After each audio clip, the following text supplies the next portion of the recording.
Salutations, my sea legs, because we're back with gameplay. I have been itching to play Levia with the new cards. I've been tweaking builds left and right, but honestly the best way to make use of those games is to get them in front of your eyeballs so you can critique the hell out of what you're enjoying with Levia these days. So with that, I've got a couple updates to the deck itself that I've been looking to test with, namely the increased count of Savage Feast is something that I think has been landing really well since the Decktech that I put out when I was on the road. You know, at a 1 of, it had its place in just never being too clunky, but it wasn't a game plan piece by any means. But by increasing the count to 3, along with changing some other aspects of the deck, it actually is very integral to not only triggering sea legs, but making the build that searches for agilities and Gold Kiss rums feel more synergistic overall, because when you have these extra go again pieces, a Savage Feast can enable another 18 damage hand pretty much out of nowhere, because this will lead your turn, now your claws are online, and you end with another attack that is 18 damage on normally a 4 or 5 card hand with Graveyard Fill attached to it. It feels pretty darn good. So once again, when we test out these ideas, I really like to just jam 3 ofs in a Levia deck because I want to know whether or not the cards feel good enough to include at all. And I just wasn't feeling that with a 1 of Savage Feast. It wasn't making enough impact, but I was having these games where it lines up beautifully, triggering Sea Legs discard in a controlled fashion, but then I'd want to draw up another Savage Feast to just use that Gold Kiss run, but it just wasn't in the deck. So we're making some edits around with that count, plus adding Hungering Slaughter Beast in red over the yellow slot. I think we were just kind of heavy on yellows for no real reason, and by adding the red in particular of Hungering Slaughter Beast, you have more insulation against Prism, which is pretty popular these days, along with making your Tear Limb from Limb better. And I did add Tear Limb from Limb back into the list, kind of weaning away from Wild Ride and Pulping as your draw discard engine. Now I've just got Pulping and Tear Limb from Limb. So the ceiling of Shadow Realm Horror is worse by cutting Wild Rides, but the draw discards are still in your list. They're still flexible because now in the blue slot, you of course can pitch this if it's not going to be the card you play, and it has higher ceilings thanks to Hungering Slaughter Beast and Swing Big in its own way. So the draw discard package is still there. It's just been shifted to different roles. The other thing that I've done with the blue base here is tried to make it where the random draws that sometimes happen off the back of Savage Feast or Tear Limb turns, things that kind of change what you were planning to arsenal with, always feel good. Because there are definitely some blues you can include, like Apophidia or Clash of Agility blue, that just don't end up being optimal arsenals. And that said, the only card that really ends up being trash in Arsenal for those specific instances is something like Wrecker Romp. Pretty much everything else you can get away with in some capacity, even like the 3-cost yellow 6s can at least be a 2-card flip turn type of situation. So that's the main thing that's shifted in the list here. I just want to jam some games to see how it feels online. I guess the one other thing to mention is that I have added in Gambler's Gloves because there is a uptick in Gravy Bones and Prism, and those are actually matchups where Gambler's Gloves carries so much weight, and that's 2 matchups, right? And 2 pretty popular matchups. So I think Gambler's Gloves can just come back in general to help there, because something like Apex Bonebreaker is just not doing much, and there's nothing else you can really run in that arm slot that helps. Like, this is just block value. Anything else you're running is basically just block value. So Gambler's Gloves instead gives you extra pressure on the board, as well as insulation from, you know, rolling 1s and such. Other than that, I have just added a ton of darkness pieces against Kano because the sideboard isn't really doing much else other than swapping for extra pressure with Pulping sometimes, anti-aggro with Send Packing over the Agile Windup, and then guarding the Shadow Realm over Deep Rooted Evil in those very bursty short games like the Mirror and Azalea. So with that, let's get into some games. All right, first up we have a Valda, who is not quite legal for this national season, but it's something that I have been seeing quite a bit in the OpenCC queue. You know, technically we don't have to play OpenCC anymore because, you know, our cards are now legal, theirs are not. But hey, might as well test into Valda. She is going to be pretty relevant, you would think. She is legal now, but the new cards that are coming in the Guardian Mastery Pack, like Testament of Valahai, and Seismic Eruption, which look at that, they've got it on turn 0, definitely will lend towards her playability. So as for our turn, we have pretty amazing setup, but not great arsenal.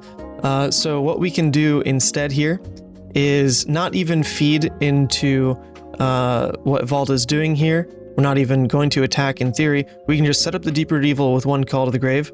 We can play a Smashback Alehorn, and then we can just arsenal this Call to the Grave, and that will basically give us an extra draw, right, with this Beast Within for next turn. So the only question is, do we want to attack with Wrecker Rump or not?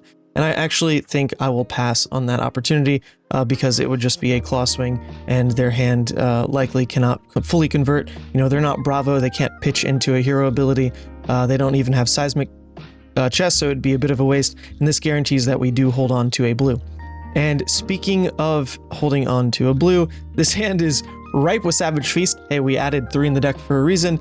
But they have a Valda spec here that is threatening to just completely redraw this hand. Do we want to discard this whole hand? I mean, that's every single copy of Savage Feast in the deck list, but we would have to block with a significant amount of armor. So I'm actually going to let this hit, I think. This is every Savage Feast gone, but you know what? These end up in graveyard. Why not? And we'll see what we draw instead here. So the hand here is not the best for launching a Blood Rush, right? Because we're kind of stacked with the Tear Limb and the Dread Screamer.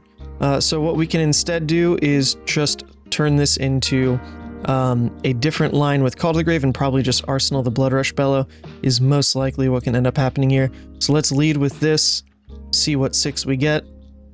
We got an Agile Wind-Up. Okay, so now we can go Claw into Swing Big, arsenal the Blood Rush Bellow, basically. I don't hate that. We could also just attack with the Agile Wind-Up, get an extra... I guess it's actually the same amount of damage. The Agile Wind-Up into the Swing Big is the exact same amount of damage. It would end up in graveyard anyway. Sure, you know, this might make them think that our turn is a little bit clunkier than normal if we lead with it this way. We'll see. Literal no difference here. You know, it's 7 damage either with Claw or 7 damage attacking with Agile Wind-Up. I can't really think of an effective difference by doing it because the tallest they can normally block, I would think, is 4, which they could do anyone in that first Claw swing. Maybe they run Staunch Response, and for that, we should have spread the damage out with Claws, but then they could just, you know, block the Staunch on a Swing Big anyway. I don't know. I honestly don't know too much about the Valda list. Maybe they don't run Staunches and they're just like a lot more aggressive. Solid ground here. Wow, okay. Covers it up well. So not Staunch Response, but a 1-card block 5. Looks pretty good. Alright, now we have a pretty solid Blood Rush turn. You know, we have guaranteed heavy attacks to throw at the end of it. We could also think of scaling this hand in some capacity if it really mattered. You know, we can just block Swing Big, Agile, throw the Endless Maw, kind of guarantee a decent rate. I don't hate that either. Just because the guaranteed Endless Maw rate does feel pretty good. But a uncontested 5-card Blood Rush also should line up pretty nicely, so let's just go with that instead. Let's go with that. So they get a little 2-card 8 here. We could have gotten the 2-card 9, right? That's what we're counting, is just the value for us. Alright, we end up with the Endless Maw. Perfect. So we get to go Claw into Endless Maw, arsenal the Hungering Slaughter Beast. Slaughter Beast, pretty solid. Into the Tear Limb for Limbs, we have now pitched away 2. So perhaps it won't look as nice on curve coming up pretty soon. But it's still just a solid arsenal. We can either scale the hand 2-card 7 or work it into something with Dread Screamers or Horrors, right? Another Blood Rush, perhaps. They're blocking, that is 2 Seismic Stirs blocked with, I mean, that card blocks 3, that's pretty great. Pretty great. All right, so now if we were in person, we'd be counting our pitch stack pretty closely to know if we're getting those tear limbs for like a turbo consumed play. However, a lot harder to do that in person, honestly. Okay, so a dominate here makes this hand quite awkward. It makes the hand quite awkward. Because I would love to just block with 2 cards, throw out the Hungering Slaughter Beast instead. So we are going to be pressured to give armor and then like basically hit scabs or bust in a way. So sure. Let's give this here, let's give this here, let's give this here, deny the disable hit, and then we're kind of just pressured into scab skins if we want to make this hand work. Oh, okay. We do hit, we do hit. So in that case, this is the card that's always being thrown, so let's go ahead and throw that first. Come in for 7. I really doubt anything they do can change our mind on how we do this. What we can end up doing since we rolled a 6 is actually pitch the Mark the Beast into Claw as well. That could be an option just because this is not the strongest arsenal. And actually I think we will do that because it looks like their hand is pretty open to just taking free damage here.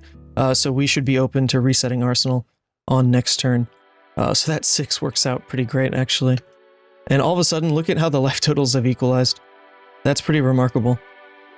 We do have 3 misses for this Shadow Realm.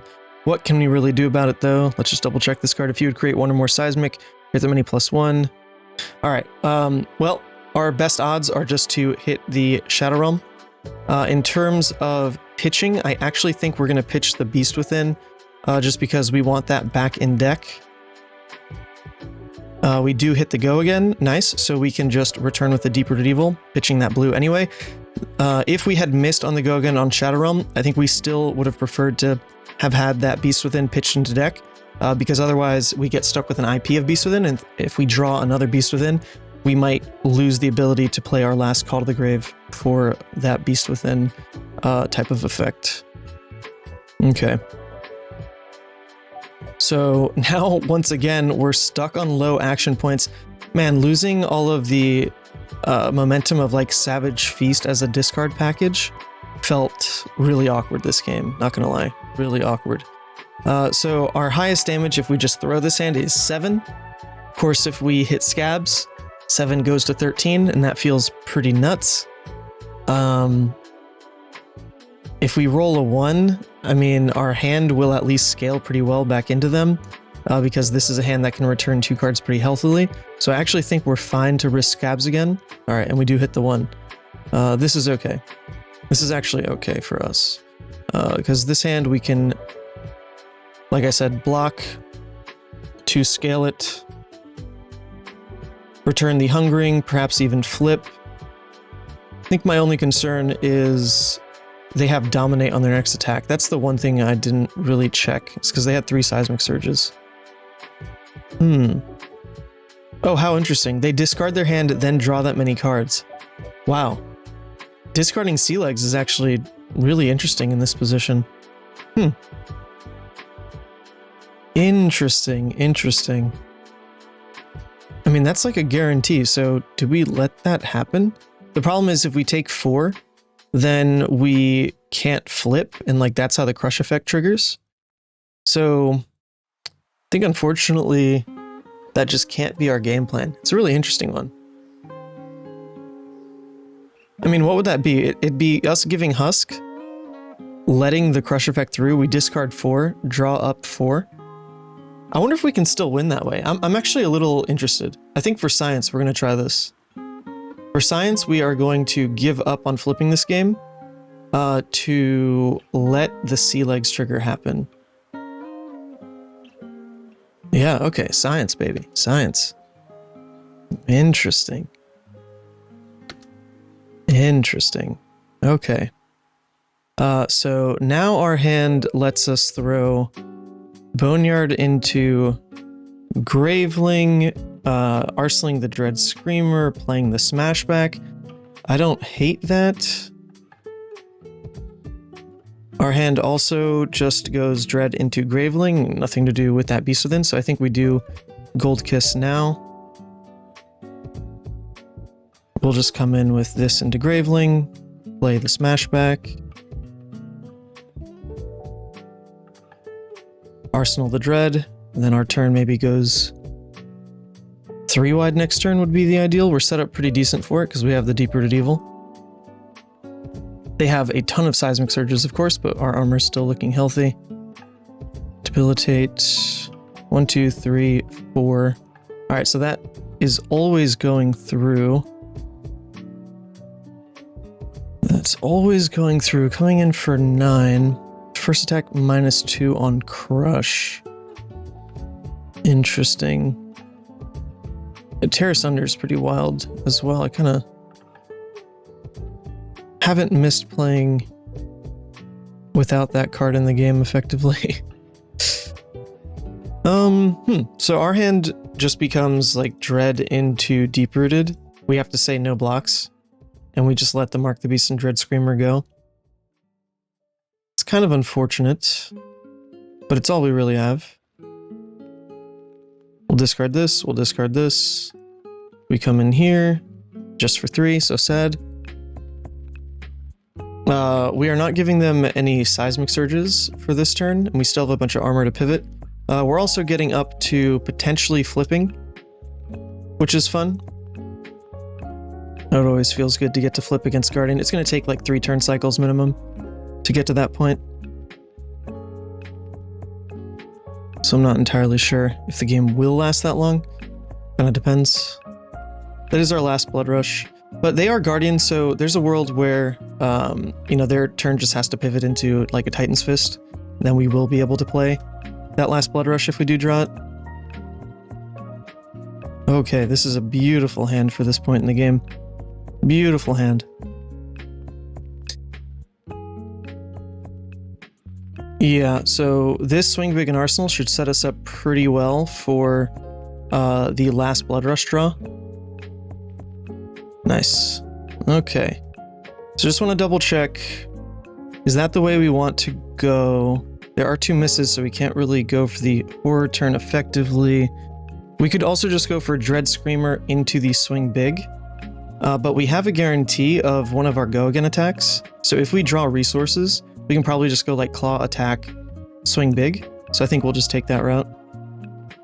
Yeah, this is pretty good. This is very good. Now we can even just drop Doomsday instead. They definitely were waiting for us to create Seismics for him, though. That's for sure. Alright, there are 3 misses now for our Shadow Realm, so that would feel awful. We do hit it. Oh my god. Does this actually change anything for us? Not really.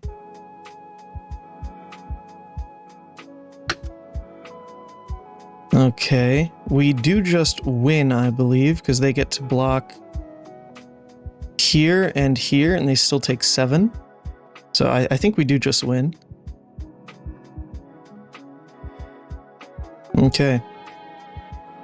Should be it. Good game. Good game.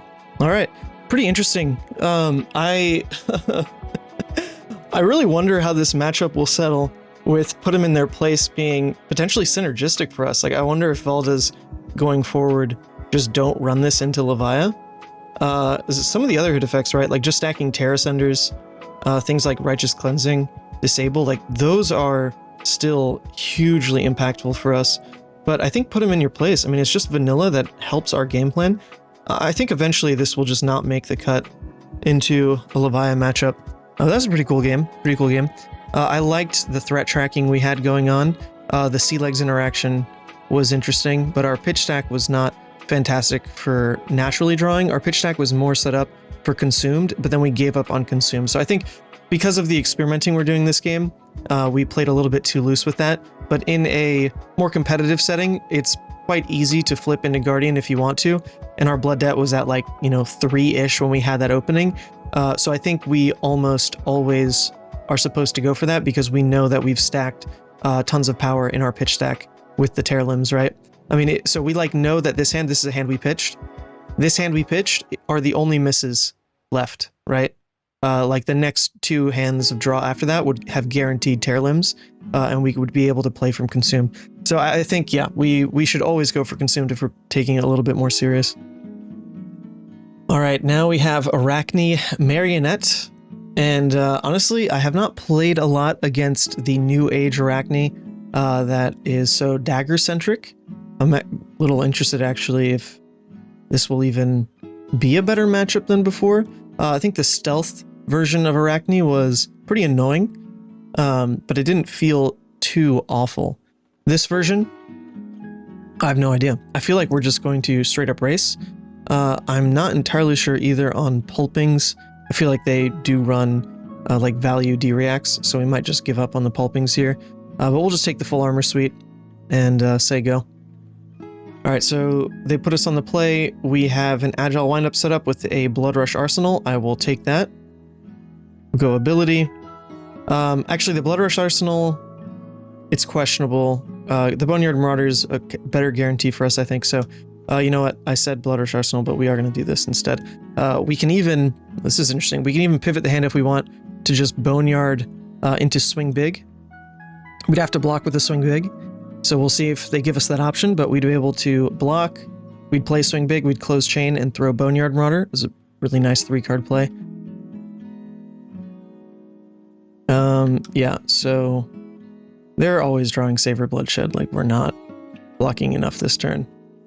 So yes, you can just have it. If they don't take cards from us, we'll just launch the Blood Rush and we'll be fine, because Blood Rush with a guaranteed Swing Big and Boneyard Marauder is probably like a pretty nasty turn. Now it looks like, though, we are forced to pivot because it is a Command and Conquer. Not the worst thing, right? Now we'll just... you know what? Maybe we do give the Husk.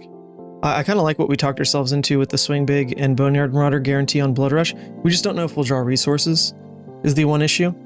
But we're going to experiment, right? That's the point. We're going to experiment. I will give Husk early. And I will attempt to slam them with damage, and we drew resources. Hell yes. Alright. Pretty disgusting turn out of us here. Pretty disgusting. If they want to go for max defense, they didn't flip Trapdoor, which is good for us, but of course they can search it on Mask. We are still marked. But if they do that, they're giving up Black Widow. I think it's a win-win if they go for that, right? Yeah, this is disgusting. We just get to go Claw into Swing Big. You know, 28 damage. Why not? We only lost Husk to throw 28. I'll take it. Oh, God, there's something beautiful about just all the slight buffs we've been getting with Go Again generation. Agility right now, Gold Kiss Rum. Good stuff, man. Good stuff. Okay. They are just making it a race, I guess. Let's go. I don't think this is a race you win, Arakni. Just saying.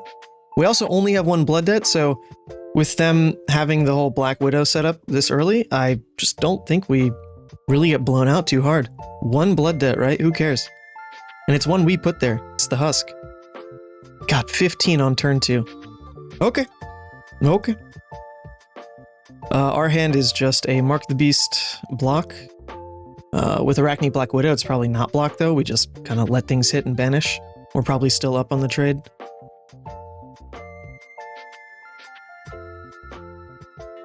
Alright, another Savor. I mean, they're drawing well. Likewise, right? Savor Bloodshed's pretty gross. Pretty gross. You can have the card draw. It's just not worth blocking Savors. Not when our hand is going to get hit like that. Yeah, so this now goes up to 6 realistically because of Arakni Black Widow. Potentially higher if they've got some other type of pump. I think we can kind of just let it happen because we'll banish 2 and then we'll just still return Mark the Beast. So I don't super mind. There's just like no way we lose the damage trade. Okay, this actually might do it. If they have another Codex follow-up after this, that is pretty scary. Okay, so we'll go ahead and banish this. We'll go ahead and banish this. Ideally, our return is just this. It is a death touch. Okay, wow, they actually did have great return here. Great return, but they're off arsenal. We will not be marked. I am fine with this.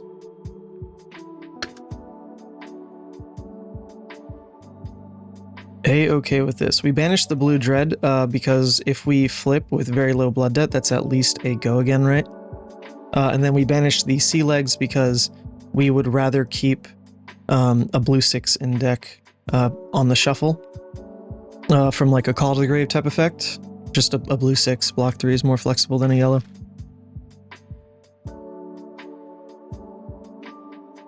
Alright, I mean, they honestly had a fantastic turn there. Basically made everything at parity. They did use their legs for it, though. They did sack a codex for it, though. They did leave us unmarked. We like that. We have a ton of armor still, but life is precarious all of a sudden. Precarious. We did not draw a good flip hand. Our hand on flip is just like block, claw, flip. Not fantastic. So I think maybe we look to protect life and just return the Hungering Slaughter Beast. Yeah, it's actually a pretty heads-up way to play, considering that's all their turn was. Yeah, so let's go ahead, do this. They can flick, we take 1 to 14. If we take 1 to 14, we're basically giving up flip, period. That's interesting. We're just giving up flip entirely on the flick here. So does that mean we want to keep a Dread Screamer in Arsenal?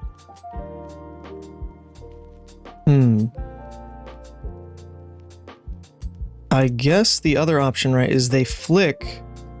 We'll just return Claw, Arsenal the Hungering Slaughter Beast. I like that as well, right? I like that as well. They do not flick. Okay. Well, that's pretty huge for us. I'm very surprised they did not flick. So now we're just going to throw the Hungering then. Come in for 7. Yeah, if they flicked, maybe that's what they're thinking as well, is we just have like too good of a flip turn. We scale our hand to just Claw, Arsenal the Hungering, say go. And we would have Dread Screamer and Mark the Beast, because we wouldn't have banished the Boneyard yet. Oh, what the? There's a sort button? What does it sort to? Sort. I have no idea what it's sorting, but that's cool. Maybe that's new. I don't know. Alright, yep. Sink below. We took out the pulpings. Ooh, baby. Alright. I don't think I care what you do this turn, my guy. If anything, we can force non-interaction. We could block with our armor here. Basically have a guaranteed Blood Rush turn into potentially flipping. That is like too good to be true, I think. So we're going to do this. Just like completely face up what we're going for here, but they don't really have many ifs, ands, or buts about it. Pretty nice. They don't flick again. I think they're just realizing it's wasted damage if they push us to 14. So they're just going to keep the Hunter's Clave. Okay. I mean, this hand turns off Blood Debt though, but I'm not going to complain, man. A Blood Rush. Oh, you know what? We could miss. It'd actually be sick if we miss. We hit Dread, Scowling, Blood Rush, and then we flip anyway. Let's go. There's a world. There's a world. I like it. We're also not marked though. When they don't flick, they don't get the ability to trapdoor us. I wonder if that's something they should have been thinking about. Interesting, interesting. Oh man. I love the dual state of Levia where sometimes you don't want to hit anymore. They've just done such a great job with this hero. All the naysayers be damned. Okay, so they did block with Den of the Spider. Pretty solid, actually, because like the one that marks on red wouldn't have worked. But they're lining it up pretty nicely here. Gonna flip a trapdoor, I imagine. Which makes our next turn, their next turn rather, not as exciting. Because they're using their hero face up now just for defense. That's fine. I think I'm okay with that. We should be very ahead after this turn cycle. Lair the Spider. Okay, they don't have, I guess did it! Oh my god, we did it! Oh, wait a second. We did the thing, we did the thing. Okay, so we lost 1 damage because we hit all misses, but we get to flip now. We get to flip now. Oh, that's so nuts. I'm sorry, opponent. We are just hitting best case here. I mean, this flip is nothing to write home about. Our go-agains are pretty weak, but at least we have them, right? And then we have a varied cost curve of 2 and 1. Okay, I'd like to see them block with that. It's a pretty scary one. Although we're so ahead on life, I'm not too worried. Like, they're just going to be pressured so much to scale down their hand. And assassins, when they scale down their hand, are either a lot easier to read, or just significantly less effective, right? Alright, take up the mantle. They don't even have any blues yet, so it's, I guess, relatively weak anyway. Their only stealth swap would be Mark the Black Widow, but hitting hand is effective. Yes, let's flip. We draw a bunch of blues. No go again necessarily. We have the go again here. And we have a way to fish with Call to the Grave. That's also a way to get pretty solid graveyard fill. Can't forget. That's a huge, huge part of Call to the Grave, right? Is just +2 on grave. So we've got a hand now that fills graveyard pretty much all we'll need to end the game, because we can block with Wrecker. We don't need it this hand, and that will give us a proc on Apex, which we like. That gives us graveyard as well. And then the Call of the Grave, we either play this turn, or we hold it and just put it in Arsenal for a Beast Within later. I think there's like pretty good upside to playing it now though, because we could draw either like a 1 cost or a 2 cost to make the curve here work, and then we just Arsenal the Endless Maw because we'll still have the blue. But we'll see. We'll see. Okay, they're playing an Upsticks. They're playing a Hunter's Clave. And that's it, huh? And that's it. Huh. So now I wonder, do we even care about blocking the Wrecker anymore? It's pretty low value. In that case, we just play out the Call to the Grave instead. That gives us +2 graveyard. We can always close the chain. We'll get to 6 graveyard. This will pay for some redundancy. I think we're fine. I think we're fine then. Because it also allows us to be more flexible in case that is a Codex type play. It is a Codex. Alright. This gives us back the Shadow Realm Horror. So we can go Shadow Realm into the Boneyard Marauder. So we'll do that. We'll discard the Deadwood. And we have these to block with now. And then we just go Shadow Realm into Boneyard. Looks pretty good, I think. Looks pretty good. Sure. They will have a Ponder token. Tough. How much value they get out of that? Very tough, for sure. But we get to come back with a 2-card 12, so can't really complain, can we? Can't really complain. 2-card 12 is juicy.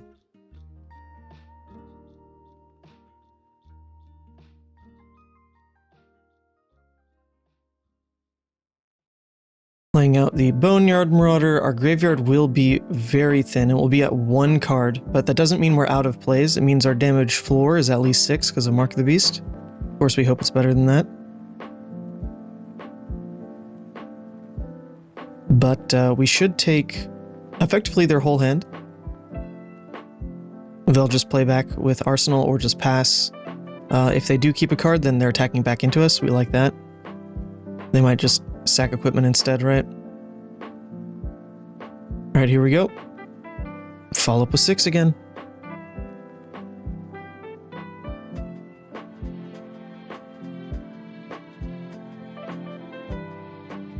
Follow up with 6. They either give card and... Yep, okay, so they give this, probably a D-React. This does mean they attack back into us, though, which we don't hate, because we still have Apex, we still have Scabs, and we do want Graveyard, so I don't really think it's a big deal. Okay. Well...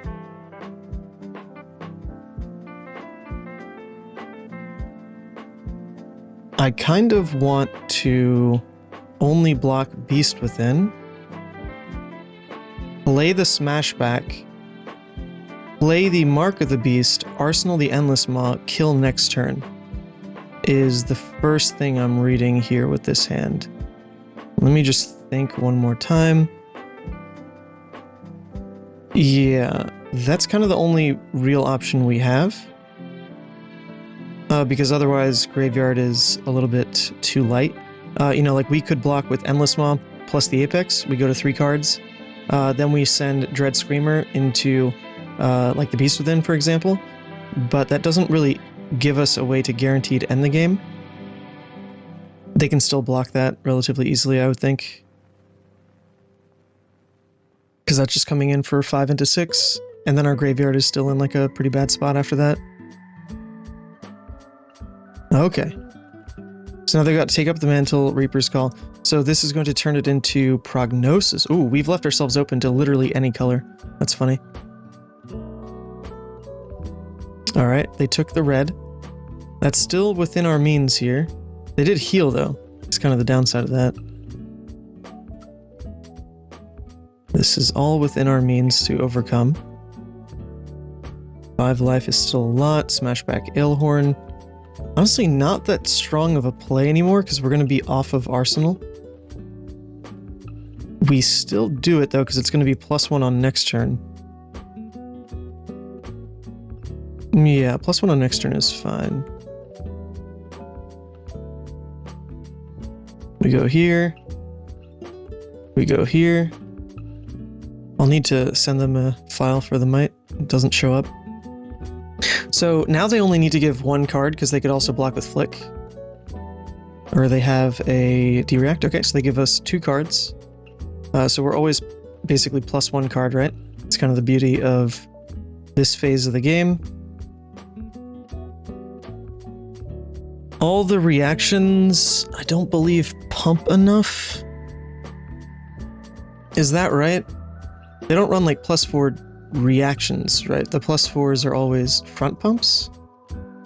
I could be wrong. There's one card like 2 sides of the blade or something. Let me see. 2 sides of the blade. Target dagger gets +3. Okay, so they could do that, which is up to 4, and then they flick. So I guess I am supposed to give them a card, or I can die to some game states. Oh no, but they can't flick because this is the only card. Okay, so I think we're fine. They can't flick because this is the only knife. All right. Now they Orb Weaver, and now they can flick. Okay. So then, we can give this probably our last chance to block, so we might as well make the might off of it. I don't mind taking the 1 damage though, because it will clear the mark. So I think this is all we really need to do. Sure. We're taking 2 here, effectively. If they flick, they did not flick, okay. So 2 might is a lot for this stage of the game. It might not be enough to win necessarily, but we do want to try. Maybe at least take the flick knives as well, so we're going to throw that instead of the blue dread here. Alright.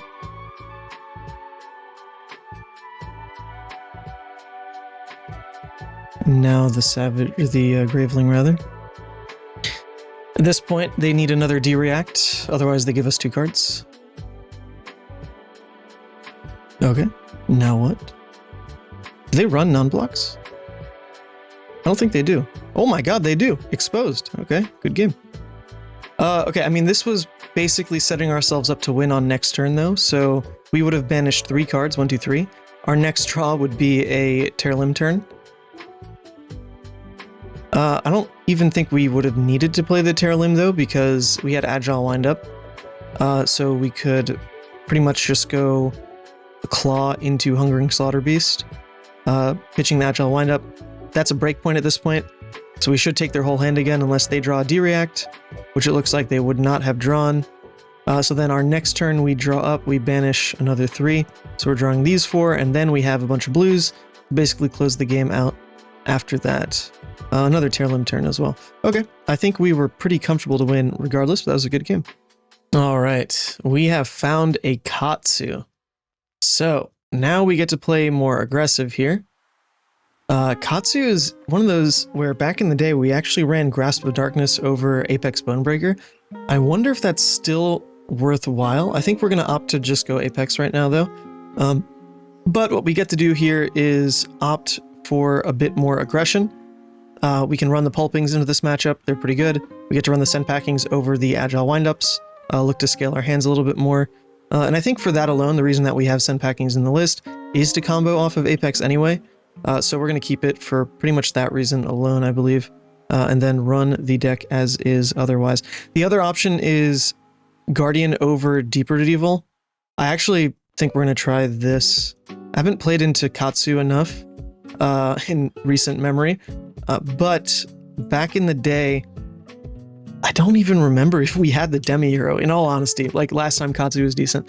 But we're going to try that. We're going to try that. We're going to choose to run Guardian and just see if it works. Okay. This hand does not have a good arsenal. So we can play this several ways. This part is always happening. We're always making smashback.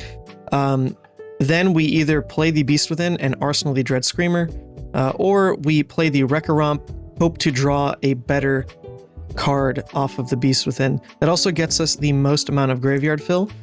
So for the sake of science, I think we'll try that. We find a Red Dread, but we lost a Blood Rush. Bit of a trade-off. I mean, we're not playing the entire first cycle anyway in this matchup. So to find a premium arsenal like this at the cost of a Blood Rush that we probably weren't seeing anyway is not the biggest deal. This hand also works quite well with the Red Dread here because we have agility anyway. So we get 2 with quad blue, or double blue rather, go Claw into Dread into Claw. And we're still open to blocking with the Guardian on Surging, I imagine, if a Surging is coming. If a Surging doesn't come, then a little bit awkward, I guess. Yeah, definitely awkward, actually. Definitely awkward. So now we just put the Guardian in Arsenal, basically. Just give the block here. I mean, that's not bad either, I don't think. Their turn was pretty anemic, so I think we'll take that. We come in with Claw into Dread into Claw. Kind of unfortunate it's going to line up this way. They get really good block value off the flick by us having to sequence it in that order. Oh, but it's only on a 2 block. Oh, I'll take it back. It's not so bad. Not so bad. Now we Claw, now we Arsenal the Guardian. So if this Guardian was the Deep Rooted Evil, there are a bunch of draws on their end where we get more punished for that, but the draws that they had, I think the Guardian is looking a little bit awkward, to be honest. Now this Call to the Grave doesn't even get to search it. Man, it's really tough. Like, there's 2 windows now where I would have loved to play out Guardian, but they just, like, don't do anything. Come on, damn it. Do something. Do something. Okay, speaking of doing something, let's go ahead and try to hit the tear. We do hit the tear. It's a tear into Endless now. Pretty insane. They give us the whole hand. Okay, wow, they are not liking their draw sequences. At all. At all.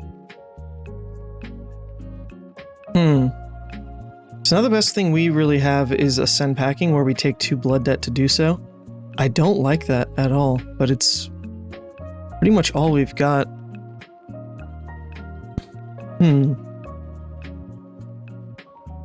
The other option is always rolling Scabs, of course, but rolling Scabs doesn't change the damage by too much. It's just a Claw Swing. So sure. I guess we'll go ahead and disrupt them a little bit more. Hit him with the send. We are going to take 2 blood debt, unfortunate. But we do keep a Dread Screamer. I just really want a window to play out the Guardian. Doesn't look like we're going to get it.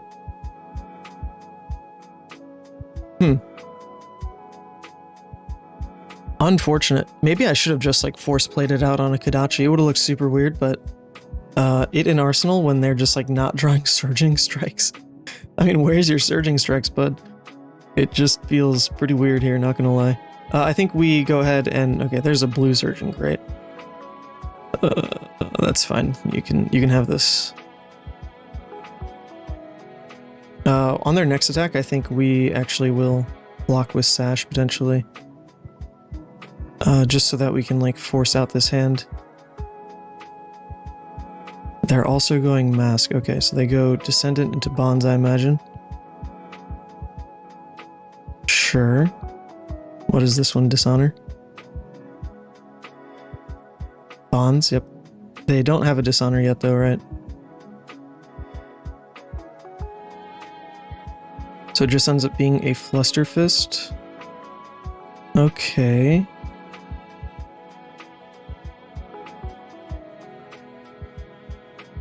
Interesting. How come their only surging's been blue, huh? How's this allowed? How is this allowed? I think we're gonna be greedy in return here. Savage Sash. The draw. Let's go 2 misses there. How greedy do we have to be? I don't really want to be greedy. Let's try the pulping draw.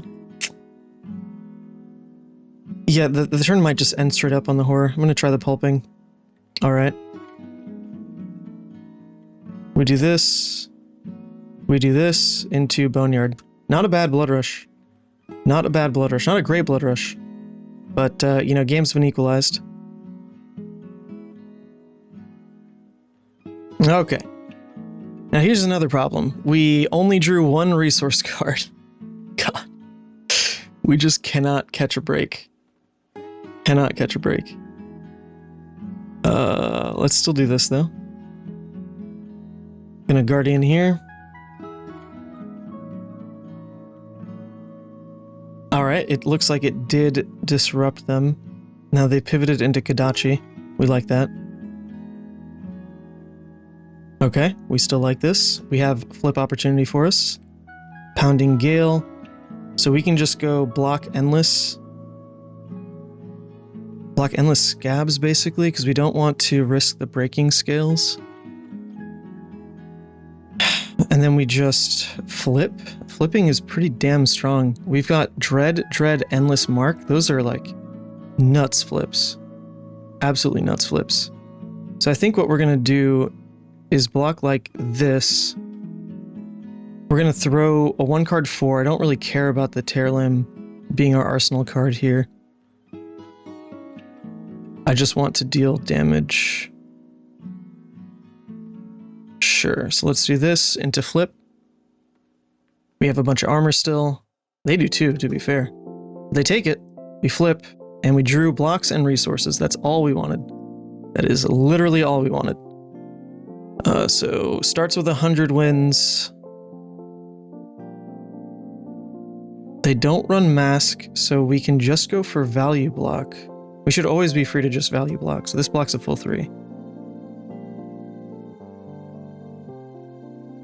We can block with 2 more cards. Our turn is just going to be the Endless Maw.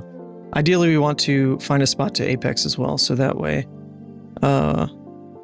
we demand a card. I guess it doesn't demand a card. They can block with 2 pieces of armor. Now it's a Descendant. The Descendant would search Bonds. I think we'll give him this here. I kind of want them to breaking scales is what I'm trying to bait out here, because that -1 is pretty huge. Yeah, okay, so they do this. This is actually good for us. They sack an armor. So now we get to block with Soul Harvest, Swing Big, Apex, and just return with Endless Maw for 10, and they only have 1 blocking piece left. So now things change quite a bit. We also have pretty good window for Scowling Fleshbag. They only have 1 card left up here.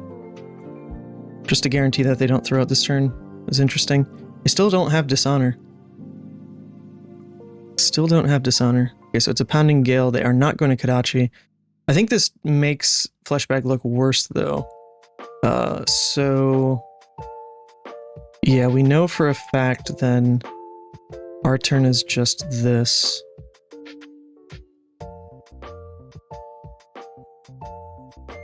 They've opened the center. Can they play... What does Retrace the Past say? I gotta look up these cards. Retrace? What does Retrace the Past say? If a card with Gust Wave... Okay, so it's not Bonds. So it doesn't actually matter that we block it here. I guess we could have waited anyway, but I don't really care. Yeah, so now we do this. Now our return does take a real card. We have primed our Scabs to block on the next turn. And this looks pretty nice. Looks pretty nice. We actually could have missed. That's wild.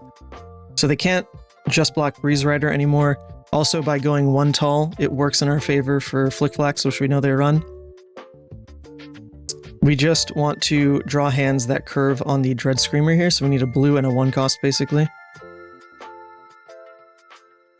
Fleshbag late game is so good as well. Alright, we found it. Not the best, though, because we need to keep the extra card in hand. Interesting. I mean, we'll still do this to start. Into just Kodachi, okay. Alright, so now to lead. There are 3 misses. I'm going to risk it. I want to call for... Oh, oops. Oops, sorry. I don't want to call. I should have checked. I don't have any Beast Withins left.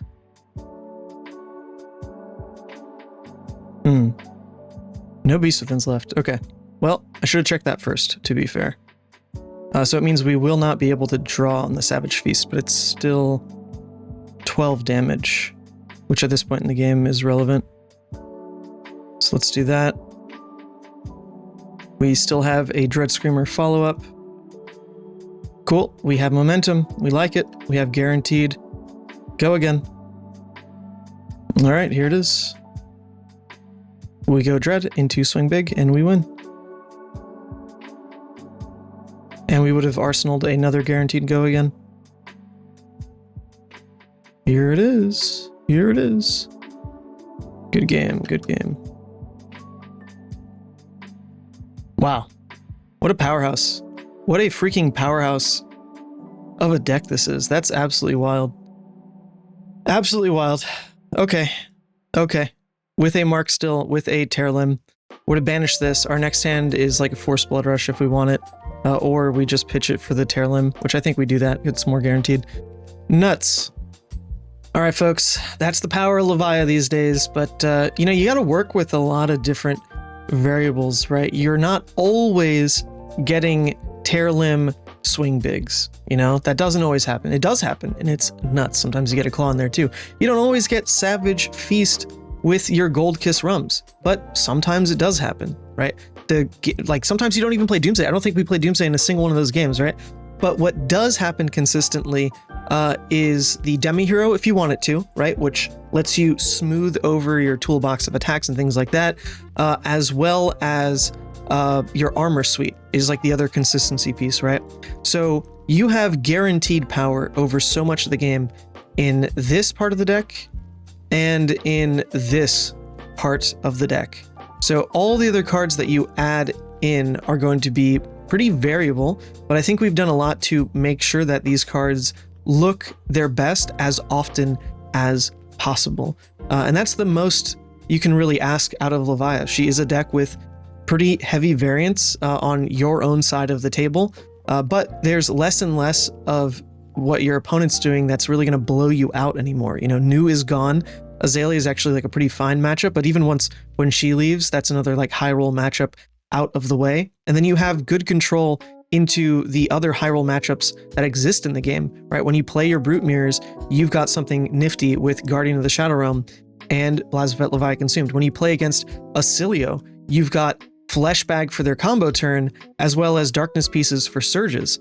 When you play into Kano, you've got effective Spell Void 6, AB1. Like, you actually say no to a lot of the BS that your opponent does, and are just trying to string together ways for your own deck to not self-implode. And she's just in such a great spot for that. So I hope you enjoyed this video. I hope you enjoy playing Levia. And remember, the Quicken Chicken is now on the Patreon. So if you want your tokens to look blingy AF, go ahead and check that out. Link in the description. I'll see you in the next one.